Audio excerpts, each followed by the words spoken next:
And good morning, everybody. It's Mike Ferry, December the 6th, Mike Ferry TV. We're going to do something a little different on this particular episode. We're going to talk about teams. I mean, our industry is an industry that is constantly looking for buzzwords so everybody can get excited about that buzzword. I remember a couple of years ago, a friend of mine said to me, I've never seen an industry that uses the word crush so much as real estate. I said, well, this industry has a lot of interesting words they use to describe things.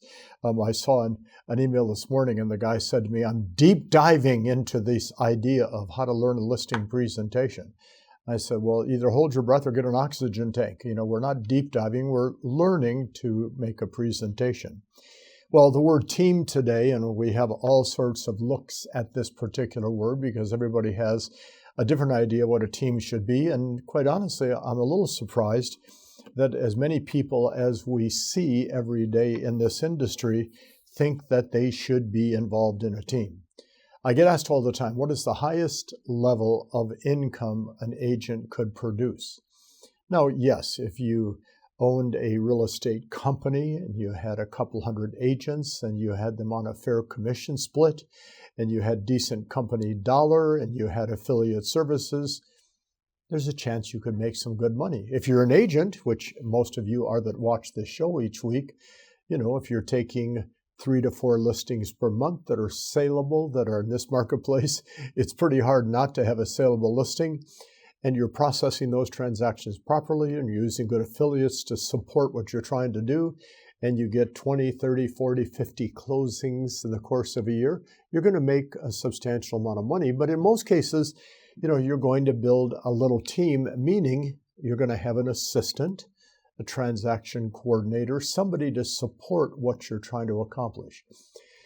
We know that a lot of new licensees watch Mike Ferry TV because we get a lot of response to each of these episodes we do. And we've been doing these now for, I'm going to guesstimate, 15 to 17 years, this Mike Ferry TV series. So what I want to do today is a little different. I'm going to read to you a couple of the emails that I send out to our coaching clients. One of the services that you receive, and some of you are in coaching that watch this each week, I send out what is called the daily email. And each day I create, and I'll show you an example. It's usually 1 to 2, maybe 3 paragraphs long, information that I think is important for us to know. And a good portion of our coaching clients will then not only file these, but then they also print them and keep them in a recorded fashion someplace, review them because it's a method of training that you get. So I did 5 days last week on the word teams. And I want to share with you today what some of those thoughts that I expressed to our coaching clients, because I got an email from one of our clients in the Midwest, and he said that the broker last week introduced 2 brand new licensees, just got their license. Everybody applauded. Yay, we're glad to have you here. And then he announced that he's recommending to these 2 young salespeople 2 brand new licensees, never listed, never sold, never been through training, had no experience in real estate or in sales. He had recommended to both of them that they hire 1 assistant each and hire 2 buyer's agents and start a team. That is financial disaster waiting to happen. There's no question about it. But I've also had a couple of responses from our clients saying things like, hey, Mike, how do I set up a team where I can make a lot of money and never have to work and just create passive income? Probably never going to happen in our business. And there's a lot of reasons why, and you'll see that as we look at some of these thoughts today. So I wrote the following. The word team is certainly becoming one of the most prominently used and probably overused words in the industry today. I've only been doing this work that I'm doing today with you guys and gals for 47 plus years. And 47 years ago, I started talking about having a staff, an assistant. I had one when I started brand new in real estate, working with you and doing a variety of things to make your business a little more productive and a little more profitable. Okay. You're going to set a goal to do 20 transactions. And you're in a marketplace where it's either attorneys that are handling the transactions, or you have some kind of transaction coordinator in the company, or on the West Coast, you have the use of an escrow firm to handle some of the paperwork. But in most cases, you're going to have some support to handle the transaction. So just the fact that you have support in handling the transaction defines that you have a team. You have somebody supporting you in building and doing your business. I wrote down, now I think most of us are aware that everyone from the newest licensee that I just mentioned to the most experienced agent wants to build or develop a team. The most important question I asked our coaching clients this past week that have an interest in a team is, what is your purpose or what is the end result of having a team? What is your purpose or what is the end result? There are multiple components to building a high-volume, high-production team, and by far one of the most important components is the development of an individual's leadership skills. Because if you have 3 or 4 people working underneath you on your team, you are now the team leader, and team leaders need leadership skills to keep that group moving forward. Building a team is not hiring a couple of people, walking away, and hoping they can do the job. Tomorrow, and I'll read you that in a minute, I'm going to give you some of the options involved in building a team. So on Tuesday of last week, I said there are multiple types of teams in real estate. I meet people. We have a past client of ours that was involved with us for years that gave up being coached by us because he said he didn't need it because he was going to build a team, no longer produce. And I think today he has 60 or 70 agents on his team. I have to tell you, I think that is almost a real estate company versus just being a team. But there's multiple types of teams, and I want to give you 3 options, if I may. Option 1, a strong production agent, and you're going to determine what that means. If your goal is to do 30 deals a year or 10 or 40, it starts with strong production agent, 1 or 2 administrative staff, in most cases probably 1, and then having access to a buyer's agent, either another agent in the office that you can refer buyers to, or somebody that handles your sign calls, marketing calls, etc. So it's very productive, it's very profitable, you can earn a lot of money, and having that a little staff behind you gives you the time to develop your skills of listing property and listing more homes. Option 2, a strong listing agent with 2 or 3 strong staff support and possibly 3 to 5 agents that would be handling all the leads that you have to furnish. See, one of the things that they don't want to talk about in team leadership is somebody has to furnish the leads for all the buyer's agents. And that somebody is going to be you and I as the team leader. And then we say, well, how do we furnish the leads? Well, that's going to be, in most cases, we're going to be purchasing them from the internet or some other type of lead source, because there are multiple lead sources at varying costs that you can experience. But option 2 is really a good option if an agent would like to earn substantial money and do 50, 75, 100 transactions a year, which I think a lot of you maybe would be dreaming about, but at least it's a good dream. It's not a nightmare because it could take place. Option 3, a strong agent who has stopped personal production and spending 100% of the time hiring, retaining, training, coaching, confronting, and holding agents accountable. And a lot of people go down that path. But see, the catch with option 3 is it's a full-time job. And so often this whole concept of teams is where we think, gee, if I get 2 or 3 or 4 buyer's agents that are each doing 20 deals a year, and I pay them just a little tiny commission, which they never will stay with you if that is the case, I could probably not work again and have a great life. Well, I wish I was younger, and I wish I was taller, and I wish I was smarter, and guess what? I can't change what I am, and you're not going to change that scenario so it makes any sense.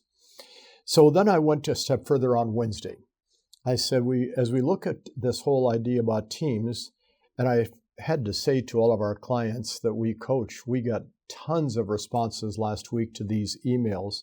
I've been asked repetitively, what is the difference between owning a real estate company and owning a team? It's an interesting question. Most of you work for a great broker. Most of those brokers have been through the training we offer, and we appreciate their support.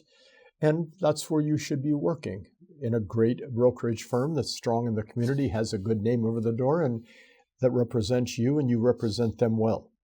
So in the simplest form, the difference between a real estate company and a team is twofold.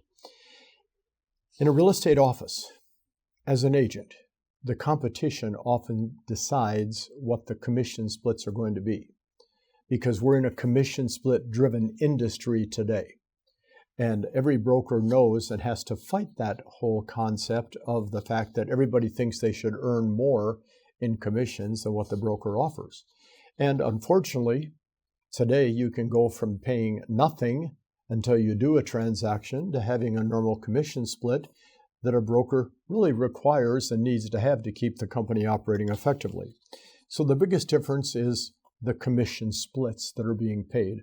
In a team situation, and this is something that you have to understand, the team leader, Mike Ferry, has 4 buyer's agents. I'm buying leads off realtor.com, etc. I'm purchasing leads, with Google Ads, which is a smart way to go, less expensive. And I'm furnishing those leads to my people, so therefore I can't pay them 80, 85%. I'm going to probably start them at a max 50%, because then I have to have support staff, a couple of assistants to take care of their transactions. But the second difference between a real estate office and a team is in a team situation, the leads are furnished for the agents. And as you know, in a real estate brokerage firm, almost impossible. Although I will say to you, I believe firmly, and I said this in May to all of the brokers that we had in attendance at our management retreat, I believe the future of real estate is the brokerage industry furnishing a higher and higher percentage of leads for the people that work for them. So then we went to Thursday, and I said, as we continued this brief discussion regarding teams, we have to be very careful to not get caught up in the hype of having other people earn money for you. I was asked by an agent last week this question, okay?